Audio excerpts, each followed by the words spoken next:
Walang makapipigil sa pag-ibig na tunay, tapat at dalisay, kahit kamatayan man ang humadlang. Ito ang pinatunayan ng isang bride sa Kapalong Davao del Norte na pinakasalan ang kanyang minamahal kahit ito'y nasa kabaong na.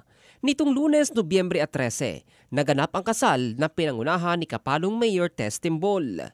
Ang bride na si Aiza Jean Ayala umiiyak habang pinagmamasdan ang mahal na si Mardy Perdes na pumanaw dahil sa sakit ilang araw bago ang nakatakdasan ng kasal.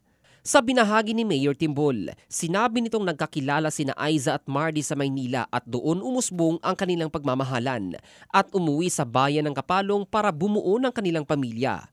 2 beses umanong naudlot ang planong pagpapakasal ng dalawa at sa pangatlong pagkakataon natuloy man subalit nasa kabaong na si Mardy.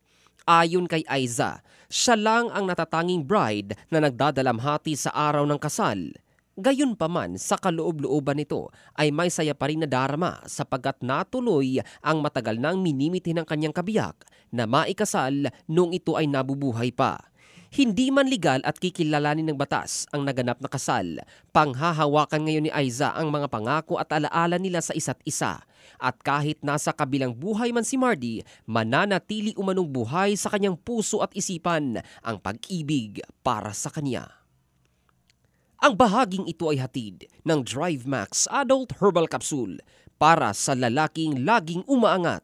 Ito si Jofel Candado in the heart of changing lives ng Brigada News Philippines, the Music and News Authority.